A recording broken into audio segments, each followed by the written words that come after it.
What's up, everybody? We wanted to take a quick moment to remind each of you to please like, share, comment, subscribe to the podcast.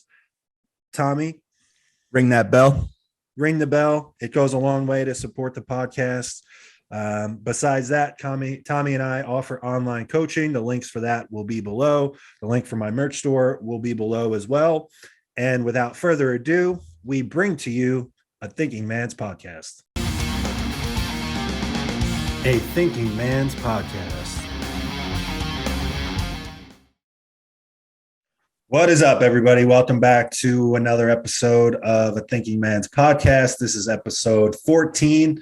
I'm your host. My name is Joseph PIRCHER. With me, as always, my good friend Tommy Stiles. What's up, buddy? How are you? Good, man. Another Q&A.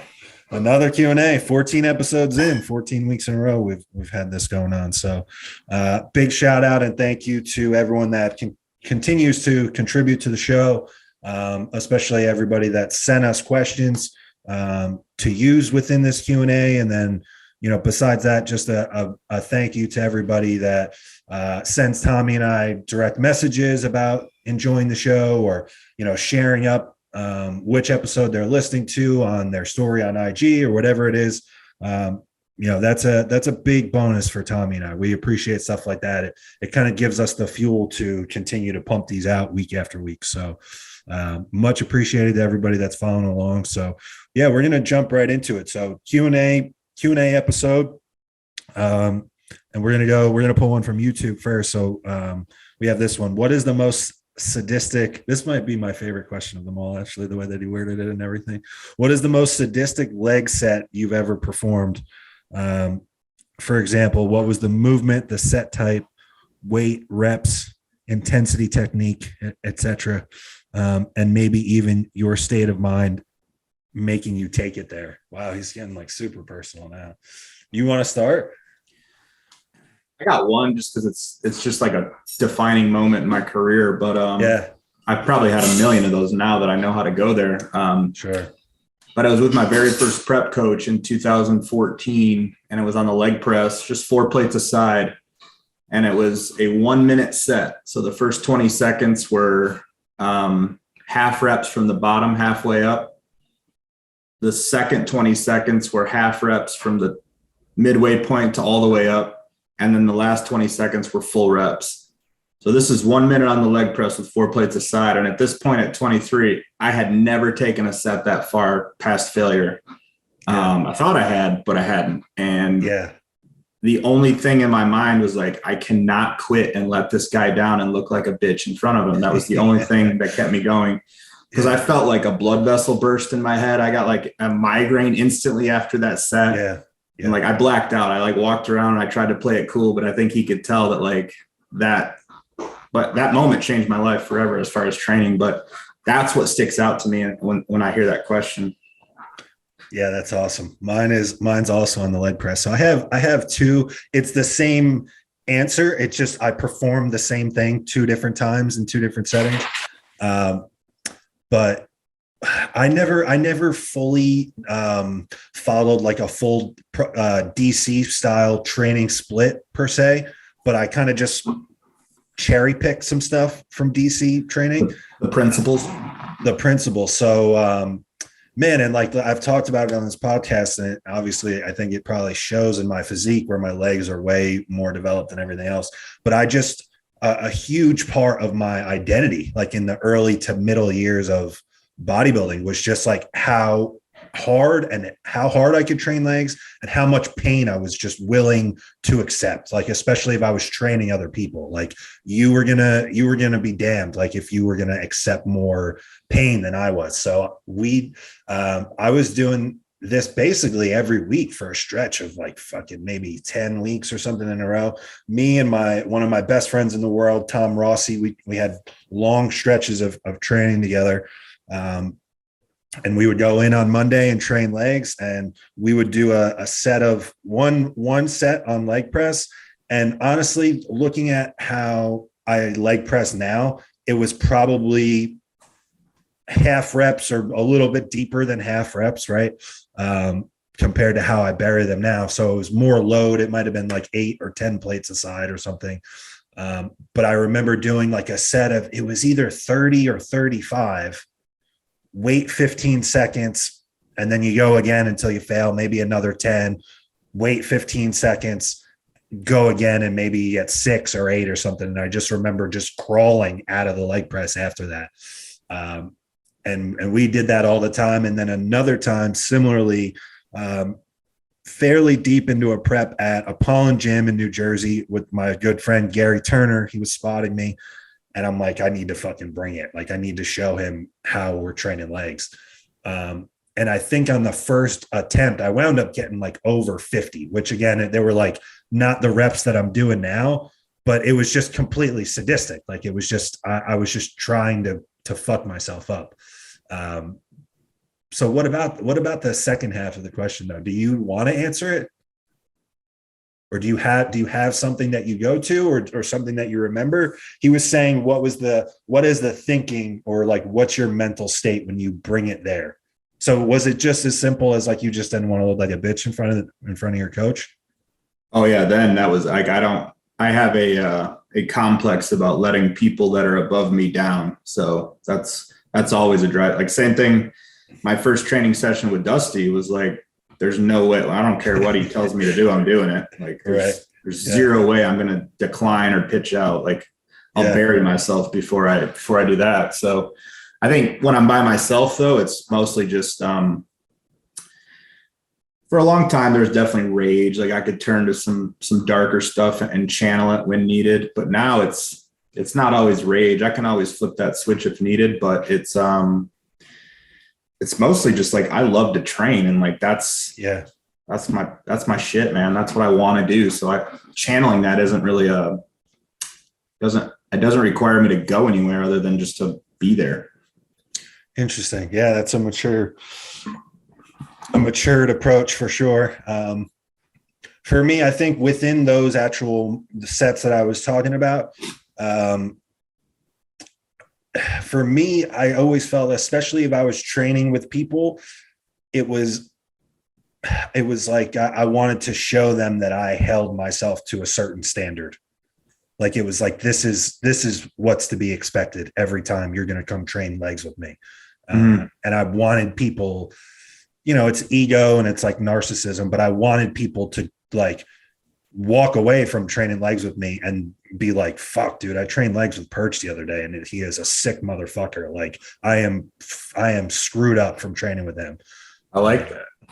Yeah. You want to leave an impact. You'd have to ask those guys, but I think it probably worked most of the time. And then as far as, like you said, like training by yourself, when I was younger, it was definitely like a lot of just brute emotion, like just not feeling like I was good enough at anything, or that I had never really succeeded in anything. And like, I'm going to prove them, like I'm going to be something, like I'm going to make something of myself. And it starts here and now with this set. And then as I've gotten more mature in age, like you said, it's just more of like, I love to do this. And like, I'm going to do more than what I did last week. And also I feel like that prior way of thinking is based on like negative emotion. Yeah. Where now, if anything, like when I need to, I'll call on positive emotion if I need it. I've made posts about this a couple of times, but like, I have had so many people in my corner that like believe in me and backed me and helped facilitate this lifestyle that I have now for myself. And so instead of like proving anybody wrong, like proving these people that, proved to not mean anything to me in my life, not trying to prove those people wrong, trying to prove the people that matter, like, right. Like, these people believe in me. Like they expect something from me. They think I'm capable of certain things. And like, I'm going to go in there and try to prove them right. So really good question. Little bro, a little introspection. I like it. What do you got? You got one next? Yeah, just kind of a quicker one. A body part you've had to improve and what you did to improve it. Training, nutrition sucks. So it's quick. Like last week we covered chest training, episode 13. So I would say that's the biggest body part I've had to improve, other than my whole physique as a whole. But everything about that training wise, you're going to find in that episode. You're going to get a lot more out of that episode than what we're going to say here for me on that answer. Yeah. It's ever changing for me. Maybe a year from now, if you ask me that, it'll be a different body part. Right now, obviously, I've talked about it. It's just the whole upper shelf. I just want to look like a bodybuilder from my waist up. And I don't think I've made like substantial enough progress to even point to that. So I would say my legs were pretty good from the jump. Like I was saying, I always train them hard. I would think my back is probably the thing that has made the biggest stride, like from where it was and the way that I used to train it to now. Mm-hmm. And as far as what I did, I just humbled myself. I used to sling a lot of weights around. And I didn't understand lines of pull or accuracy within movements. I had no idea. I couldn't tell you what I was targeting when I was training anything. I'll be honest. I did I know this is something that you and like Dusty prescribe to, and you guys have big, huge, thick backs. I used to pull deadlifts off the floor. I got relatively strong pulling deadlifts off the floor. And like, my back just didn't get any bigger. So I needed to kind of shift away from that. So I would say like humbling myself weight wise and learning to make my back do the work. And then also a big, just from like a strategy and thoughtfulness perspective, understanding when you're writing your programming and when you're executing in the gym, am I breaking it down for yourself? Is this upper back or is this lats? I think just that one little thing alone will make a big difference for people, because then it sets you in a certain mindset of what each should look like. And then there were some other parts of it, sups and what? Just nutrition and supplementation. Okay. So I guess maybe they're asking like if you had higher calories on that day, if you did a cheat meal on that day, something like that. It really, for me, it doesn't have any of those things. My stuff just stays the same day over day. So it's just, it begins and ends with the training. So I think just learning how to train and not having, such an ego about it. All right. So, okay, here's a good one. So what is more advantageous, quote unquote, feeling a muscle during an exercise or properly disadvantaging the muscle through an appropriate line of pull fiber orientation? So basically the question is, is it more or less important than a proper setup? More or less important than a proper setup? I guess the way that the question is molded is like one of these things that we hear in bodybuilding often, where like, someone like me or somebody like John, even who's super technical with things, might look at something maybe that doesn't look correct. But then someone might say, well, I feel this. This feels great. So I guess he's asking, in our view, what matters more. Yeah, I think for me, it's hard to just speak absolute one way or the other, because I think both matter. But at the same time, I don't think you can argue against biomechanics of an individual over feeling. Like I can feel something. I could go into a coffee shop and pump my lats. That doesn't mean that setup's growing them. You know what I mean? So I do think biomechanics and how I'm setting up for something trumps overall sensational feel, because sensation might just be fatigue accumulating. It's just increased. I could touch someone on an area. Oh, I feel you touching me, but that doesn't mean growth's happening because I'm, you know what I mean? Like, so I'm going to go with the setup and the proper biomechanics of a movement versus overall feeling. But I do think feeling has merit. Yeah, no disagreement about any of it. I mean, we could pull a million examples. Like if you go swim 10 miles in a pool, you're certainly going to feel your shoulders, but is that going to grow huge delts? Probably not. If I do sprints, if I do wind gates on a resistance bike, my quads are blown out. I don't think that's growing big legs. I would say there is like some middle ground to it though, where I would agree. I think like just proper setup should be number one. And then there is enough nuance from one person to another and like individual variability from one person to another to where there should be little tweaks that help you feel it more. Like, for example, like, you see me and a bunch of people now post like that single arm cable row where we sit off to one side, almost like crunch to one side. Right. For me, I've found that that externally rotated shoulder, if I go too far with it and almost wind up more on the supinated side of things, I get like a lot of bicep involvement and I don't want that. Whereas if I keep it more just a true natural, like thumb up placement, it's entirely on my lats.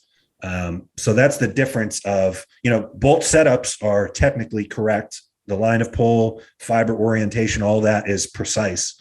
But it's just a slight tweak and one feels better than the other. So once I have the setup in place, I then am going to lean towards, the parameters that do feel better. So I know that's kind of a gray area, but I hope that answers it. This is an interesting one, but it's kind of quick too. So sex drive and PEDs, what are some considerations? Interesting. Yeah, I mean, most of the time, speaking from a male's perspective, just generally, if you're on and things are, you're cycling or blasting, whatever some of the terms are now, typically it's a good indication. Again, there's outliers, different examples, but typically as a general response, if you're in one of these phases, your sex drive is going to be abnormally high, like nearly insatiable. And then depending on which compounds you're using and how the stack is designed, you can expect it to go up and down. I feel like the big one now, especially with like the younger kids, like the SARM goblins, like everybody talks about trend dick, which it's true. I mean, I was just talking to one of the guys that I help is a seasoned competitor, like been doing this for 20 years. And, we were talking about his blood work recently. We have his estradiol running a little bit higher than what would be considered normal, but he feels great. And I'm asking him like, how's sex drive? How's erection quality? Do you have morning erections every day? And he's like, I have all that. All that is great, but it doesn't compare to what it's like when I'm on trend. And I'm like, well, of course not, but yeah, it's definitely, I don't know. I don't really understand it. Was there a specific question? I mean, it was kind of just general thoughts about how being on hormones affects your sex drive or considerations, he said. Yeah, I just took considerations as maybe you answer. I'll shut up and let you answer. What is it? Because I think I don't know if they're speaking from a perspective of like lower sex drive and PEDs or just higher sex drive. Oh, okay. PEDs. Okay. So obviously the first consideration I would make is, go off blood work. When it comes like sex drive and PEDs, like blood work plays a role too. But yeah, typically as a male, you're going to notice an increased sex drive up to a certain point. When you've been on a cycle for a long time, it may level out and it may even start to go the other way. That could also be a sign that it may be time to end that cycle sooner than later. And I think this is, as when I was younger, getting on PEDs, like, oh, cool, higher sex drive. Like that's an awesome attribute. I think as you get older, and that's just you don't care as much about that attribute of being on PEDs. It can almost, when your sex drive's too high, and you and I have talked off air about this, it's a fucking annoyance. Like trying to work with a high sex drive, like it's just not always what you want to be thinking about. So, and then I'll tell, like, speaking to younger males, like, what's that Spider-Man quote that Uncle Ben says is, with great power comes great responsibility. Be careful with a high sex drive, kings. You don't always want that. It can definitely blur your judgment. The post-nut clarity is very real. Right. Yeah. I mean, it can be, I would say more times than not, I just in my own personal experience, when it's very high, it's just annoying. It's just really, really annoying. And that's, whether you have like an active partner with you or not, like, it honestly becomes like annoying for them as well. It like becomes like, what the fuck is going on here? Like, so yeah, it's definitely something that I think can be used as an indicator. Like you said, even on the way down, it's like, okay, this is probably a pretty good indication that, depending on like your stack design, like for example, if you're someone that's, using so much testosterone that you have an aromatase inhibitor in, and you start to notice a dip in your sex drive, I would say that might be an indication that your estrogen is too low. On the flip side of it, on like, you know, for example, with like the Victor Black models that like John and I use, where there's no aromatase inhibitor, if you had a great sex drive and then you're starting to lose it and nothing within the cycle has changed, that could be an indication, especially as body fat within males starts to rise, we start to aromatize more. Right. And then that could be an indicator that estrogen is too high, estradiol is too high then. And you would see that on blood work. So yeah, totally agree. Like your blood work will unlock all these answers for you. But I think sex drive, like you said, is a good kind of first heads up anecdotally before you actually go see the results for yourself. All right, let me see here. It's funny when we're always like, yeah, this is going to be a quick one. And then it's a 14-minute response from each of us. Never. Okay, let's see.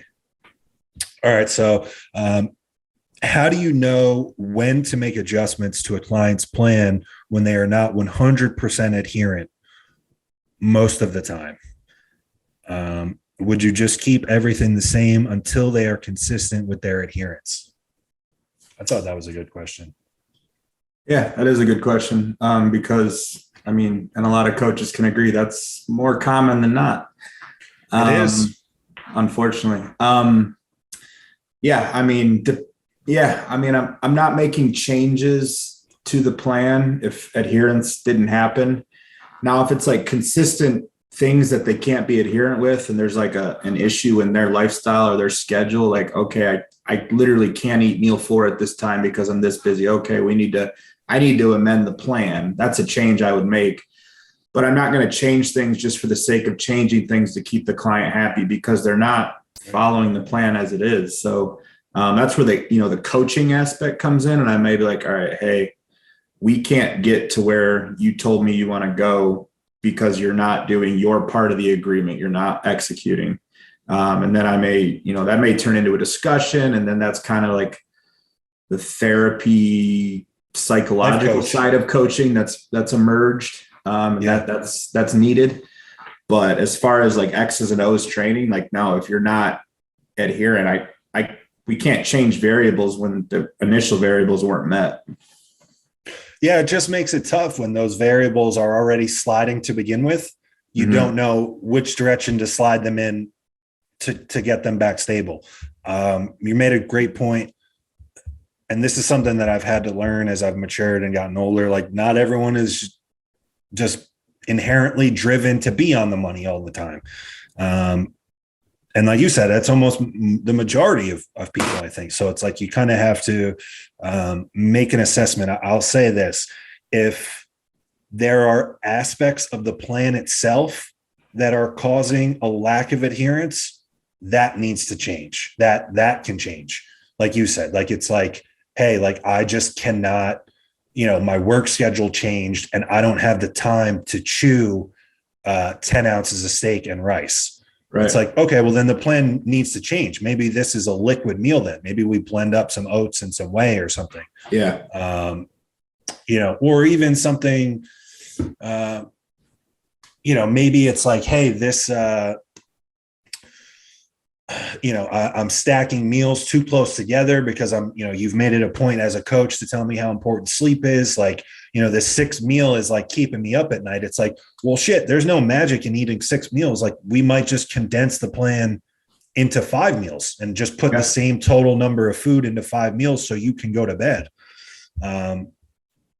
But if it's just like, and you have to have a conversation with people, like with your clients, and say, hey, look, you're making this difficult on me. You're not giving me accurate data that I can assess and make assessments from. Like this is, like I said, the variables are already sliding to begin with. It's tough to try to catch them on the fly and slide with them. So, you typically would just want to be transparent with someone and I would just ask and say, hey, is this an issue? Like there's a problem or something in the plan itself, the way that it's organized, that's keeping you from doing this? Or like, that this is a good plan and it works for you, that you can adhere to it, and you're just not making the right choices for yourself. And most of the time, I think how you approach it, they'll be honest with you, and then they're answering it for themselves then. Like I've had both cases. I've had plenty of times where people are like, you know what, man, the plan is great. I'm excited about the plan and I understand why it's written the way that it is. Like, I just need to get my shit together. And people will say that. And I'm like, okay, respect. Like, let's get back on plan. I'll see you again in a week. Mm-hmm. But yeah, I think if it's something if there's something within the plan that's holding back from adherence, that's when there should be a conversation about shifting it. But that's a good question. Yeah. All right.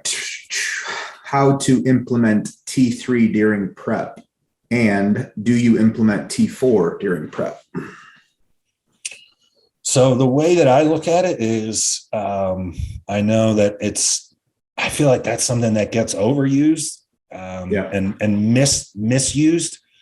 My perspective on it is simply that at a certain point in prep, the thyroid is going to adapt and it's not going to be as responsive. Mm-hmm. And so we're going to go in and replace what would be normal or even high end normal. And then it's not going to move. So that's 25 micrograms a day. And I would never go higher than that. And then, again, that's something based on blood work, and in a perfect world, it's based on blood work, but how a lot of times it just seems like it's difficult for people to go get bloods, or they're in prep and they just aren't going to go get bloods. Like, they know everything else is going to be skewed, and they're just not going to go do it.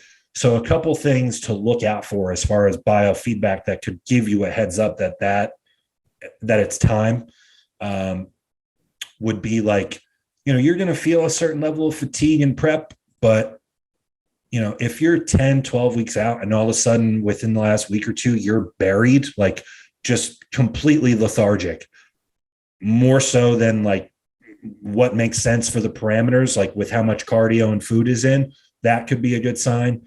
If your bowel movements kind of slow and dry up to where it's difficult to pass them, and you're not getting at least one healthy bowel movement a day, that could also be a sign. And then the final one, which it's subjective person to person, even within male and female, and then where you live and what time of the year you're prepping.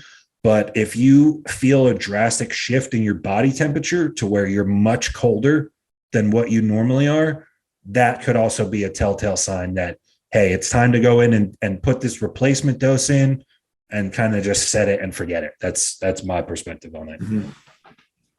Yeah, I agree with all those symptoms too. Another one I would add, and this would be if tren isn't in play for the males, insomnia, like an acute onset of insomnia could be an indicator that thyroid is down regulated.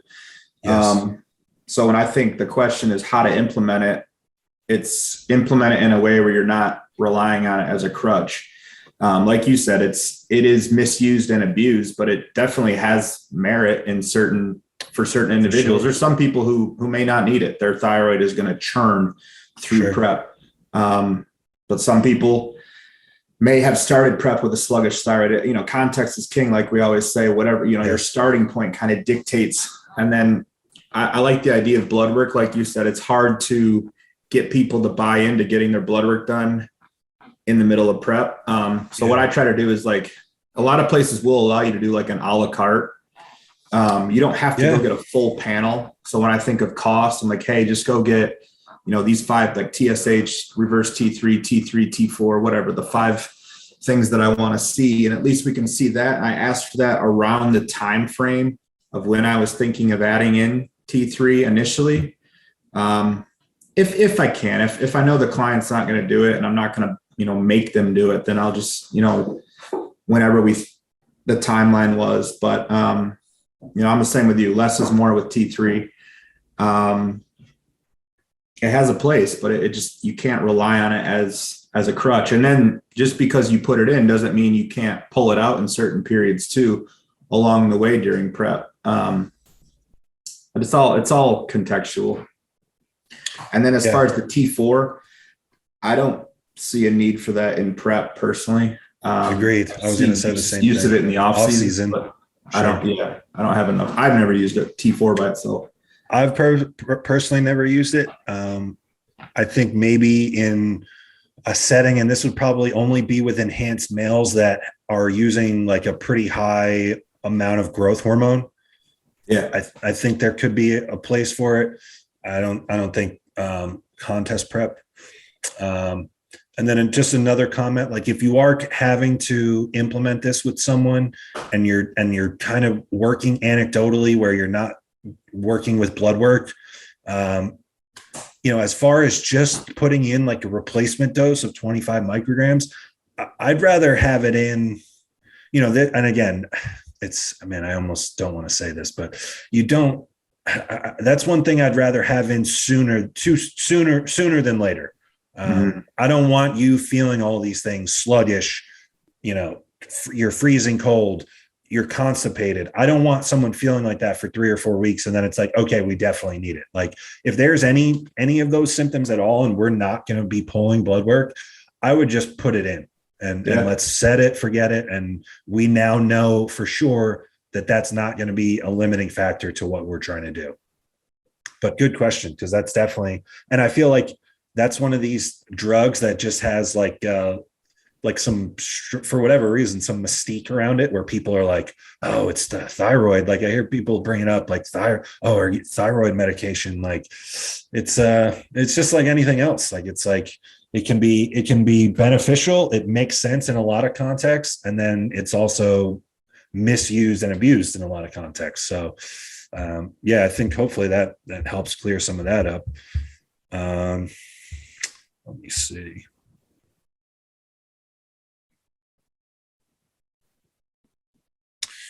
So being in the bodybuilding world longer, I guess maybe saying like that you and I have been in the bodybuilding space for quite a bit. What are the pros and cons from the space becoming more and more saturated?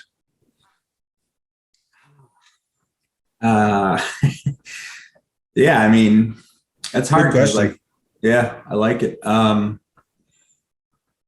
guess when I think of myself in the bodybuilding world, I still feel just as new as someone who's 8 years less than me. But I guess to someone who's 1 or 2 years in, me and you maybe look like we've been around forever. So, we're the old heads to an entire generation of people. That's wild. Times are shifting. I go back and forth with the saturation part. Ultimately, I always try to find myself not looking at it as a negative. There's still a part of me that does see it just because, you know, especially my gym is on a college campus. So I'm you get slapped in the face with it. I'm right at ground zero of the young LA, the dark sport. there's 10 tripods on the floor at all times. There's more professional cameras than there are professional lifting. physiques. It's crazy. It's definitely different. Especially because like 10 years ago, nobody I knew even had a phone that could film a video that was worth looking at. There was nowhere to put it. We didn't even have storage. So it is a lot different. It is very saturated. So ultimately, I always try to find the perspective of that. I can learn something from some of the people that are saturating the industry that I love in the bodybuilding world. I will always love bodybuilding for what it means to me and why I got into it most. First, nothing will ever replace that love for me.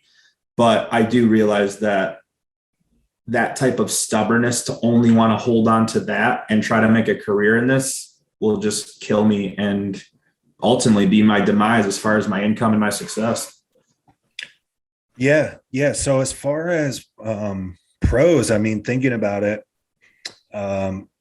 I've supported myself, through bodybuilding essentially, because this industry continues to grow. So I worked for the animal brand, and we sold supplements. So it's like the more people that are selling supplements, the better that bonus is, and the better my salary is. So that's one aspect of it. And then branching off into being a coach, that's just more people that are interested in the service that we provide and more people that will see a value from what it is that we're doing. And looking at, being that it's like becoming more saturated, most of the time that's like, it's because people of a younger generation are now interested in this and coming into this.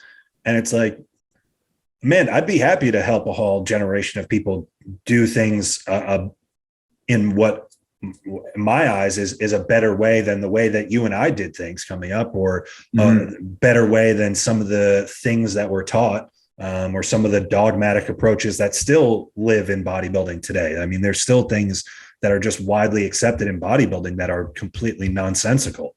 So if there's people like John, like Chris Tuttle, like you, myself, that are, kind of showing people the light a little bit, I think all of that makes for a better industry. And then, if that means that, there's more sponsorship money to go around, or, that they continue to put on, the Olympia every year, and we get to go travel out to that. Like, I think it all makes for a positive outcome. It's not a zero sum game. There's plenty of pie to go around to everybody. The cons are, like you said, it now more than ever, there are, to put it bluntly, there are just posers. There are just people that are not really about this, that are punks. That are just portraying a persona online as though they really live this when they don't. And then, a couple concerns that stem from that. One is, like you said, like, just kind of the population of an average gym floor is a little tough to bear as someone around our age. And then also, not that I necessarily give a fuck about what anyone has to think, but then when people hear or think bodybuilding now, they think of, a certain archetype or a certain avatar of person, that doesn't align with the way that you and I are. But overall, I would say there are more pros than cons. I mean, like, you have the growth of all these different divisions now. We've seen wellness blow up. We've seen classic take bodybuilding by storm. I think all of it is awesome. So, it is saturated, and besides just the competitors or the young kids, so to speak, being overly saturated, that also means then that the coaching industry is oversaturated. And I think there's a lot of people that, man, I was so worried about feeling like I had no place as a coach, and feeling like I didn't know enough or didn't have the credentials to coach. And then, John had to beat it into my head that there are complete knuckleheads that are making $20,000 a month coaching. And I was like, well, okay, like maybe there is a place for somebody that genuinely just wants to do the right thing. So, Right. there's pros and cons to both sides of it. I think for a while, and in some corners of the bodybuilding industry, depending on where you look, it can feel like it's the blind leading the blind a lot of times. But it kind of can be what you make of it. And like people that are cut from a similar cloth seem to kind of gravitate towards each other. So, we just got to keep putting out our stuff, and it seems that the right people continue to gravitate towards it. So, good question though. Yeah, I would say if I look at cons, like I don't even know if my cons is directed at the saturation of the industry, or my con is on what gym etiquette has become because of the industry and the age bracket. Yeah, I think it's just, there was a hierarchy of gym etiquette 10 years ago where you did not act a certain way or you would be slapped in the gym. You would flat out physically assaulted, and that would be okay. The gym owner would actually encourage it from the older members, from the OGs. Yeah. I think that's what's missing. There's just this complete entitlement, and that may be a societal thing, but it's just totally societal, dude. It's a lack of respect for every gym I've ever been in. That's mattered to me. I've treated like I own it. Like I'll pick up trash that I walk by. I rack weights that I didn't leave out. And that's my favorite thing when I talk to people, when I like, hey man, you didn't rack your weights. Like, oh, they were there when I got there. Like, who fucking cares? Leave the place better than it was before you got here. Rack them. Man, you're nicer about it than I am. I usually go up to people real sarcastic. I'm like, hey man, does your mother work at the front desk? Dead serious. And then they'll look back at you all wild-eyed and they're like, what? No. I'm like, oh, okay, then go rack your fucking shit, because nobody's here to do it for you. That's how we do it in Metro Detroit, but out west, it's a little different. Yeah, that's the Jersey in me a little bit. The people down here are a little bit nicer, but yeah. Let me see. Yeah, I'm with you. All right, I know how we're going to cover this one, but it's a good one. How much and what form of cardio as a minimum for a sedentary lifter? Oh, I wish this person would have given us a little bit more. Yeah, so I think I take this as someone who maybe trains 4 to 5 times a week. They're looking for a black and white answer. And by saying sedentary, I'm going to guess they don't do a lot outside They're of at a training. desk. So yeah. Maybe take that context and run with it. And the framing was, what's the bare minimum? How much and what form of cardio as a minimum? Okay, so there's a couple things to consider. One, I would say you want to consider your heart health, especially if you're not doing much moving in general. I would say at minimum, you want 4 sessions a week that elevate your heart rate. I've gotten into the habit now of programming for people low volume HIIT, and you were talking about this before I even came across some of this research, but there was research recently that John and I discussed where low volume HIIT cardio can improve ejection fraction, which is like a function of the heart that's tested on an echocardiogram. It can bring blood pressure down. It can bring cholesterol down. And then in that research, low volume was described as, I think, either 15 or 20 minutes or less. So, I mean, you could do like a 1 on, 2 off, like 1 hard minute, 2 minutes at a slower pace, and do 4 rotations for a total of 12 minutes, like on the stairs or on an elliptical or something where, that 1 minute, you're busting it. Like your heart rate should be 140, 150. And that's 12 minutes. So that's pretty high bang for your buck as far as return. And then, so if you want to do 1 of those a week and then maybe 3 steady state sessions, like on an incline treadmill or something like that. And then the big one this is, a great question. This is a perfect example of someone that should be tracking their steps and implementing a daily minimum. So if I would get some type of step tracker. And what I've done recently actually is whatever step tracker you get, see if there's like some type of little extension for your particular advice that you can get to put around your ankle instead of around your wrist. Because I found on my wrist, like my arm isn't always going to swing and move as I'm walking. So if I'm holding my phone on a treadmill, or I'm pushing a cart around a grocery store or something, and your arm isn't swinging, it doesn't pick up on the steps. If it's on your ankle, it picks up every step that you take. But I would track, just naturally what a normal day is for you. And it might wind up being like 2,500 steps or less. And then from there, as just a general recommendation, around 8, 9, 10K, something like that. Like I don't really see why anyone should be doing less than that, unless you're just like, I have examples of guys that are just like, it's a silly phrase, but like legitimate hard gainers, where I know they're eating all their food and I know they're training and taking everything I'm telling them to take. And it's extremely difficult for them to take or to put on weight. That's somebody that I might say, hey, let's dial back the activity a little bit. But otherwise, for somebody that's totally sedentary, I think they're a perfect person that should be tracking their steps. Yeah. Yeah. I knew we were going to touch on steps. That's why I asked that question. I don't know why some people still are so resistant to standardizing their daily movement. I know. I see guys that are like, I will fucking never track my steps. Yeah. It's like, okay, like, even if tracking steps is too analytical for you, okay, like I have a couple guys who've given me that. So, all right, I want you to find a way to like 4 walks a day that are the same distance.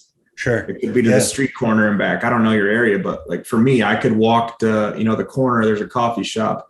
And I know because I tracked that one time, that's 1,500 steps. Now, if I do that there and back, 3,000. I got 12,000 steps just if I make that 4 walks, something like that, where you're standardizing a certain amount of movement. But you can't have one day where you're super active and then 3 days where like, it rained out. It doesn't rain where I'm at, but maybe it rains and you're not outside. You lay on your ass for 3 days like that. That to me is just inefficiency. So, but yeah, I'm usually 3 to 4 sessions a week is where I keep people for a minimum of cardio, even if they are tracking steps. I just think cardio serves as a great time to spend time in your brain and just hammer shit out. I love cardio for that. Especially starting your day with it, man. Like, I think we've even talked on this, or if not, I'm sure we will at some point, but, is there magic in doing fasted cardio for fat loss? Like, we could talk about that until we're blue in the face. Like, big picture, probably not. For, really high level enhanced bodybuilders that are using growth hormone in a fasted state before they go do cardio. Yeah, over the long haul, we might be talking about a 1% difference, but I feel like there's just no better way to start your day. It just, it sets up, that's just a win right off the bat. Like, it gets your brain firing in that direction. So I would say, even if you're in like a mass phase or gaining phase, whatever, you should be standardizing your output. Part of your output should be cardio. And then if that means that you have to eat more, well, great. Then you have to eat more. Agreed. I mean, it's only going to help with appetite. Yeah. This is one that I so badly wanted to get to. And I'm not even going to lie to the audience at the beginning here. This is probably not going to be a quick one. All right. So somebody asked, is there such a thing as balance when you're 100% committed to your goals / bodybuilding? So when you're 100% committed to your goals, you're 100% committed to your bodybuilding. Is there such a thing as balance? Tommy Stiles, you have the floor. Short answer, no.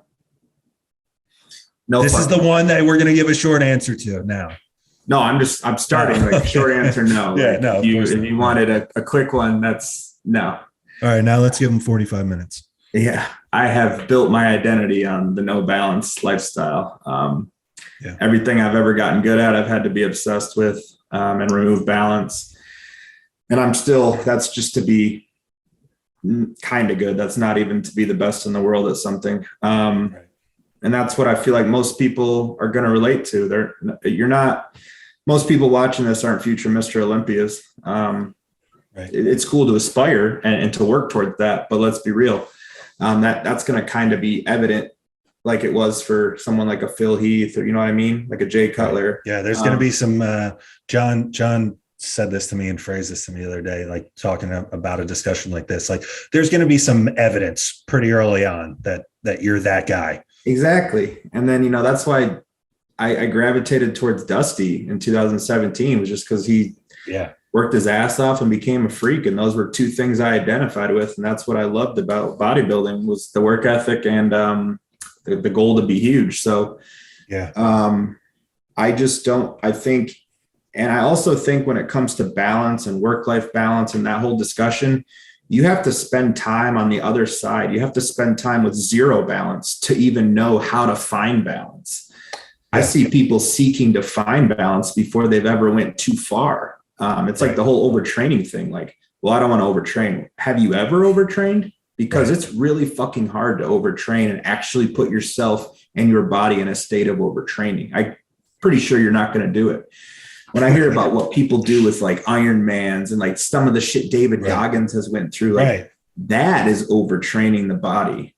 Yes. You just did a really hard set on a leg press. That wasn't overtraining.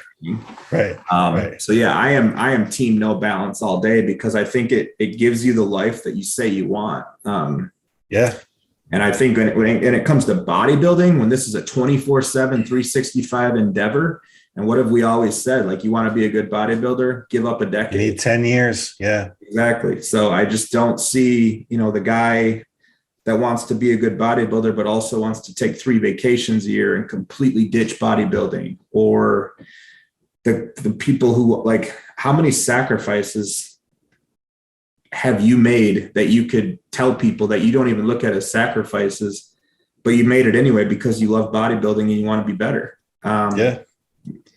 There's so many things that I don't care about that most 31-year-olds are like, I need this. Like, none of that shit matters to me. So I no balance. Yes. Short answer is no. Of course, I think it just depends. Like, if I wanted to play devil's advocate, I think it just depends on how someone is defining it.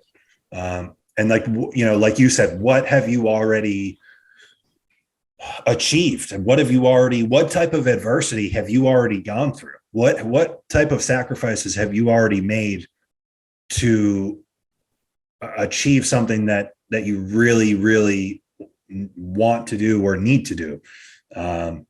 Like you said, I think if people are early on in whatever it is, that their journey is, and like, we could talk about bodybuilding all day, but if you want to make a ton of money, like as a broker on Wall Street, like, you're going to work 12 or 14 hours a day. You're not going to have balance. Like, you want to be excellent at what you do in anything. It is going to take more than an average effort. If you want a greater than average outcome, the effort needs to match that. And a lot of times that means sacrificing shit that the average person would do, or accepting things that the average person wouldn't accept. So, I think it just goes by definition. At a certain point,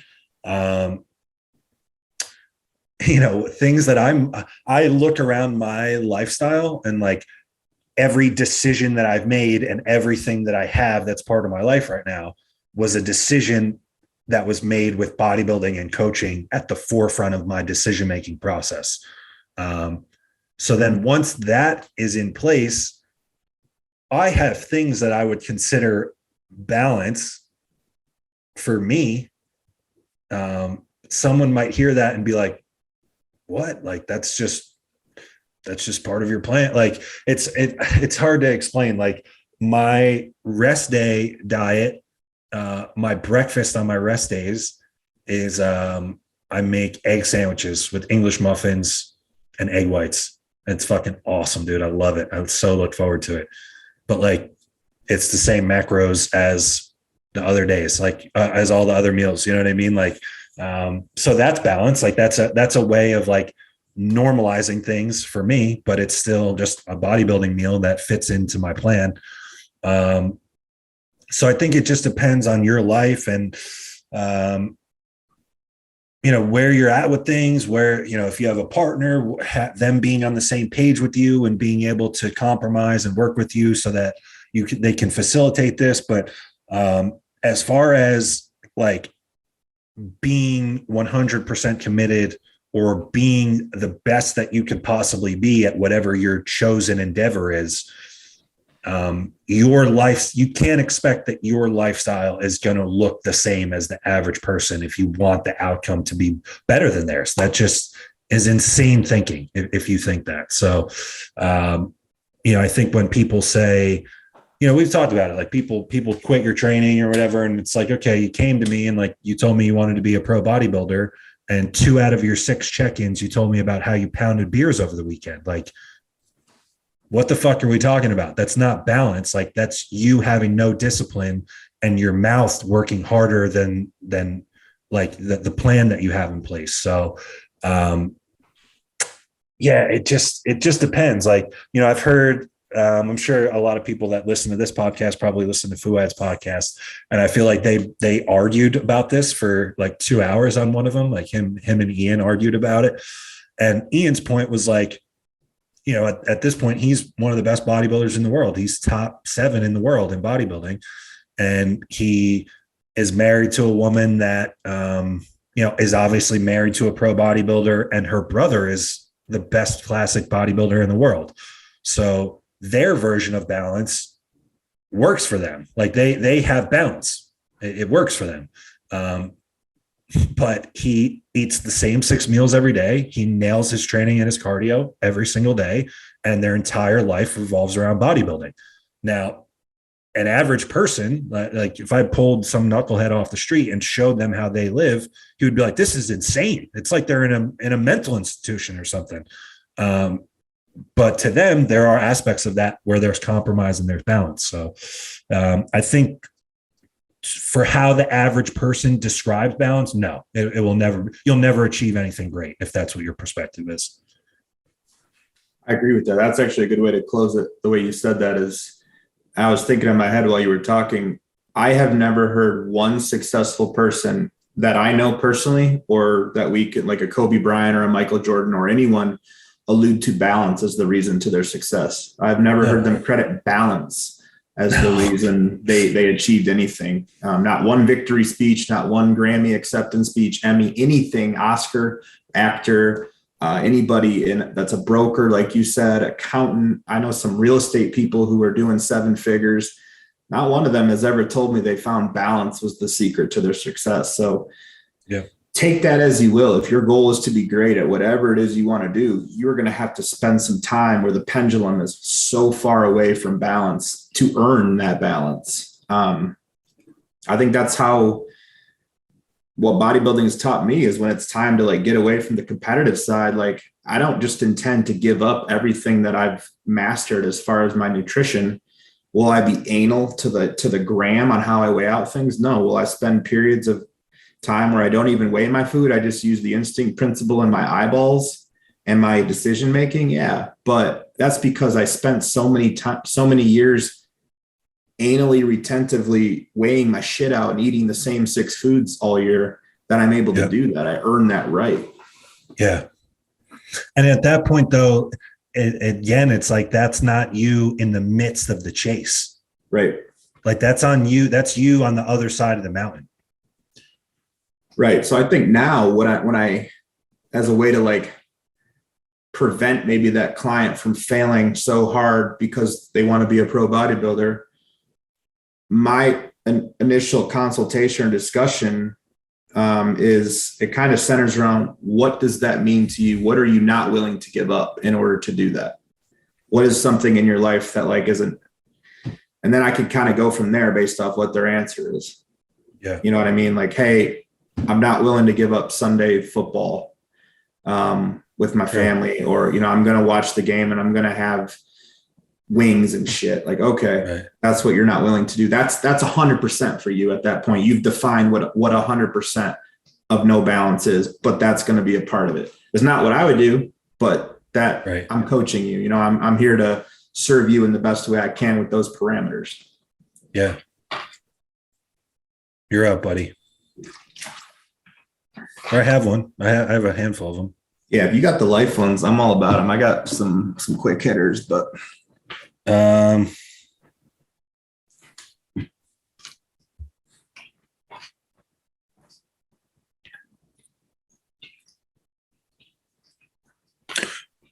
oh boy. All right. you There's a stumped. man. I have a handful of like heavy ones. Heavy's my middle name, bro. All right. With where you are now, do you think you'd be a good role model for your 16-year-old self? Hmm. We could do that, or I have another one that we could toggle in. I like that one. right. I'm gonna say yeah, I would. Because my 16-year-old self was pure rebellion, man. I love Shredding the sports. gnar, right? Yeah, well, I was younger, but I I wanted nothing more than to go to a D1 college to play baseball, and I was Okay. exhibiting no balance at my life at 16. Shocking. To do that. So yeah, I think my 16-year-old self would look at myself at 31 and be able to learn a lot. Because I was very much, I liked learning from people older than me who had something to tell me. I've always been that way. Whether it was my parents or a coach of a certain sport, or like, you know, my first prep coach, anybody. There was a couple fire captains that changed the course of my life just with some bits of advice that they gave me, and they didn't even realize they were doing it. They just were acting as they wanted to act in that present moment.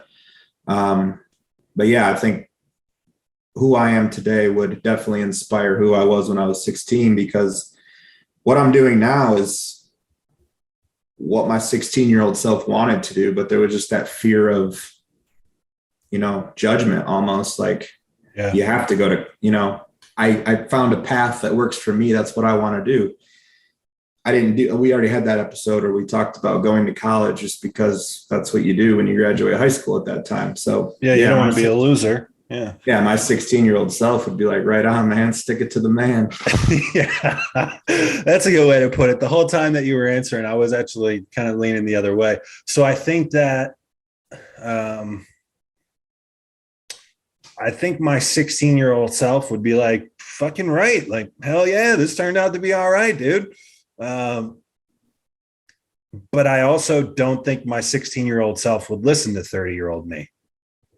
I don't know how much application or carryover there would be from this person to that person. I think 16-year-old me would probably even mock this person. They'd be like, look at this motherfucker all big for nothing. Like, what are you doing, bro? Like, you're trying all hard in the gym. Like, take it easy, dude. Like, Yeah.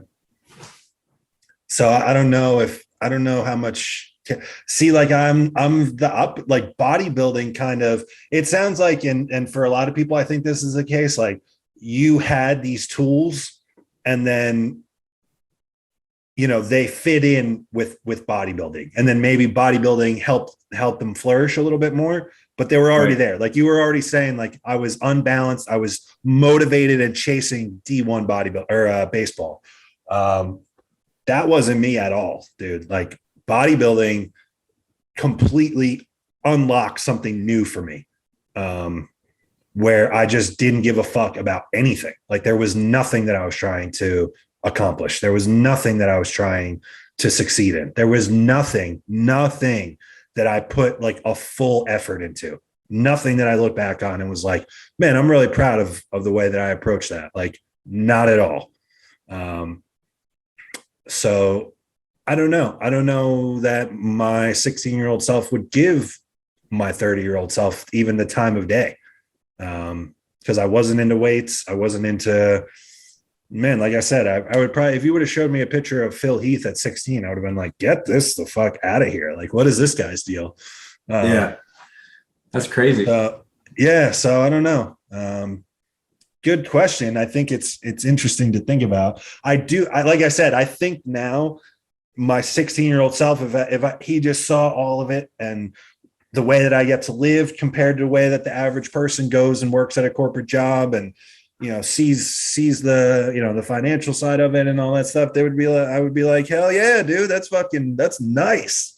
Making your own schedule and shit. Hell yeah. Fuck. Like you said, sticking it to the man. Fuck everybody else. Yeah. My 16-year-old self would appreciate most that I get to choose what time I wake up. Nobody absolutely, dude. And there's no man. Sign 16-year-old perch up. He signs up just because of that. Exactly. Like, what? We don't have to get up at a certain time. We don't have to be up at 6:30 and put on a fucking, some bullshit polo or suit or something and go join the rat race like everybody else. Like, fucking sign me up, dude. I'll do whatever it is that you're doing. I mean, how I dress now is how I dressed in high school, like a fucking gym shorts and shirts, man. I was a bum. Yeah. Yeah. No, same. So yeah, there's some alignment, but a lot has changed though since then too. So interesting question. You got one more? Where are we at on time? I was hoping that you did time this time. I think we're on the cusp. Are we over? We're close. We're either right over or we're right under. I don't know. I always look like it 5 minutes later. Yeah. All right. Are you asking me if I have another question or if we have time to do one? No. Do you have another one? You got all. Oh yeah, no. Yeah. I have one. So this person, I have two that are interesting. So what is your definition of success, or what would you like to achieve to consider? All right. So I guess this is two questions. So let me break this up again. What is your definition of success? And then what would you like to achieve to consider your proudest moment? Ooh, man, you got this. Yeah. This is probably one that we end on, right? Oh yeah. Yeah. This is on the spot too, man. This is tough. I feel like this is someone. So someone in the very, very tight circle of trust sent me like 6 of these. And I was like, all right. This feels like it should be a question on like the SAT that you have to answer. Man, I would have walked out. Yeah. Definition of success. So I can answer that one. The proudest moment one, I'm hoping comes to me while I answer this one. But for me, I've always defined success as it's evolved as I've gotten older, and I always look at success and people that are successful. I think success is determined by the amount of people that you impact. That's what defines your success. Wow. If I'm only looking at success as how I'm doing, like say monetarily, or the materialistic possessions that I'm able to acquire from the start of my success journey to the end, I don't deem that very successful from how I look at the world and what I find value in. My value has always been, how am I impacting things? Am I making, so we're in the bodybuilding industry. Am I making the bodybuilding industry better or worse? If I can straight up say that, like, yeah, I made it better, when my time comes to not be a part of it anymore, or not be as active, I'll feel good. I can say that I was successful in that journey. Same thing with any other endeavor I take on. I think, the amount of people that I'm able to positively impact and change their existence because of knowing me, or working under me, or whatever the case may be. I haven't ever given any thought of what my proudest moment is or would be, is because I don't ever take any time to be proud of myself currently. That's not something I've ever been able to tap into, because I'm always the other way. Like, I look at my life as that I haven't done anything that's worth being proud of. And that's what's going to keep me working harder to maybe earn that. Yeah, I'm with you there. That definitely hits home for me. Maybe as I talk through a definition of success, maybe something will come to either of us. I would say your answer was definitely much more diplomatic than my answer. I thought about it solely from like a selfish perspective. Hearing yours, I agree 100%. Like that's a whole nother answer. Like I totally agree. Like especially like leaving bodybuilding better than what it was when we came into it. I feel like that's like the entire mission statement of this podcast. I feel like that's the entire mission statement of what John and I set out to do when we came to our agreement to work together, like coaching wise. I know that's the same for you coaching. Like, it's like, and we talk all the time off air, like about what we're trying to do with the people that we are coaching. It's like, man, we just want to guide them down a better, more efficient, healthier path than the one that we went down. So I think that's definitely success. On like a more selfish note and just like a life at large note, I would say that I define success by living life on your own terms. And then in doing so, you create a life for yourself that even like in silence and times of stillness, you are happy. Because if you are just what? Yeah, no, I like it. Yeah, because like if you're just and I never felt that before until I just within the last couple of months, I wouldn't have been able to give you this answer a year ago. But like I am pretty close. Like I have a life now where even if I don't have plans to go to the Rangers game, or I don't have a new girlfriend to be excited about, or any of the, like, if I, without all of these other external things, like just me here within my process and just living with, living surrounded by the decisions that I've made, I'm happy. And so that's success. I feel successful really for the first time ever. I mean, I'm not like content or ready to rest on it. Like there's fucking an entire mountain to climb. But a big part of that is like you said, like fucking telling 16-year-old me that we get to wake up whenever the fuck we want is a huge one. Like that is so cool. Like it's something that I still haven't even really wrapped my brain around. And you've been in that process for longer than I have. But you see it, man. Like I see it now. Like I'll go out for a walk in I live in this apartment complex. And like, if I happen to be out for like a post meal walk at like 4:30 or 5, you just see all the fucking corporate slugs come rolling back in from the job that they hate, that they just spent the entire day at. And this is going to be a lot of the people that listen to this too. Like a lot of people are in this position where they just have to, they got to do what they got to do to pay the bills. And I respect the hell out of that. I did that for 12 years. But being able to create something outside of that, where it's like, everything that I have and everything that I do is a product of the work that I've put into all this. It's I hope that this doesn't come across as like sounding like I'm bragging, but it is something to take a moment. I do feel proud of that. I do feel like there's a level of success there that I no longer had to go work for the man and have someone tell me what my worth was and tell me what they're going to pay me and where I'm going to be at a certain time and what I'm going to wear and all these things. Like, no, this is how I'm choosing to do things. And it's worked out for me. So I think that's success. Fuck, man. As far as my proudest moment, I have no idea. Did you come up with something? This is like when like everyone at the table can't decide what they want ordering. And it's like, you order, I'll come up with something. Yeah. By the time you order, I'll order. By the time you order, I'll know. If I have to pick, so this is easy then if I have to pick, because my proudest moment is quitting the fire service.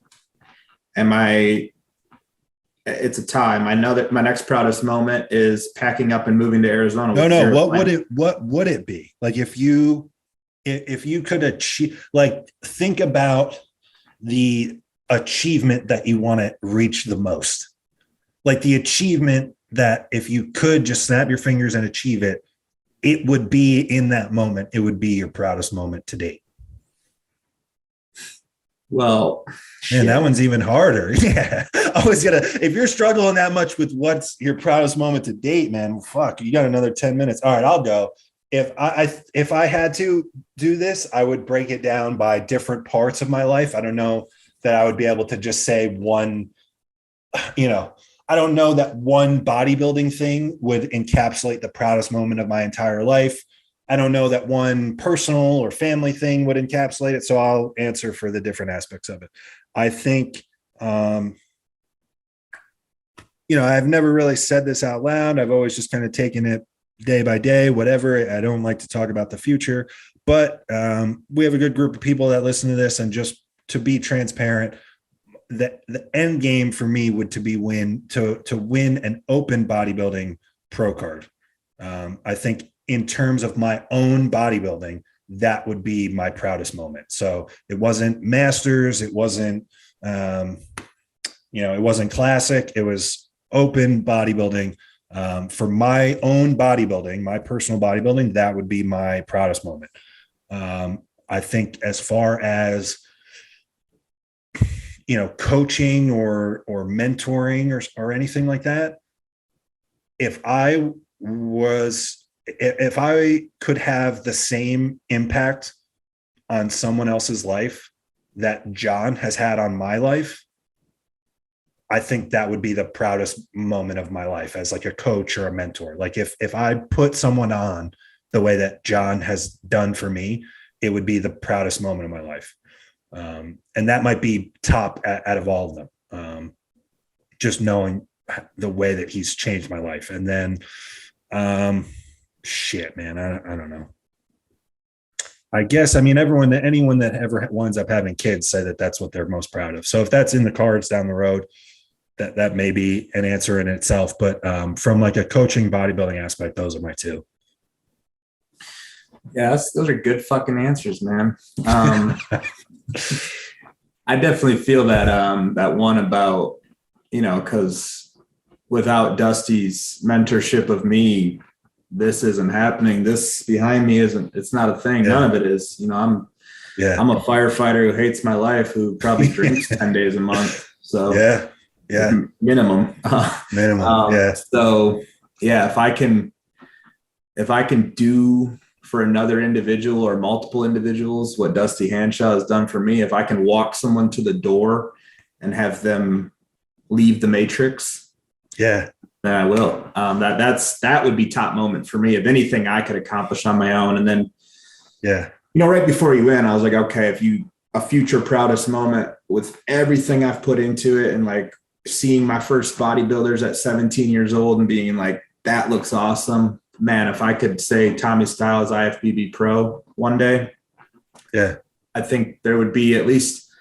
24-hour period where I'd be like, I would be proud of myself, and then I would have to move the goalpost and do something else. Have to be. We put too much into this to not. I've never put that out there. Like, I see people that, I see people on their. You mean you're not road to pro? On their Instagram bio, I see people that write aspiring IFBB bodybuilder, where it's like, buddy, that just means that you're a subpar light heavyweight in the NPC. Let's not get it twisted. So I never wanted to come off that way. Like it was like we've talked about it, like where people are like, oh, I'm on the road to get my pro card. Like your name is already on it and you got to just go pick it up from fucking layaway at Walmart. Like laminated. I never wanted to come across like that, because it would just be like such an honor to get there. And I feel like a big part of me would be pretty surprised. So like, I never wanted it to be like some type of expectation, but of course, man, like I've poured my whole life into this and you've done the same. So for it to culminate in that type of,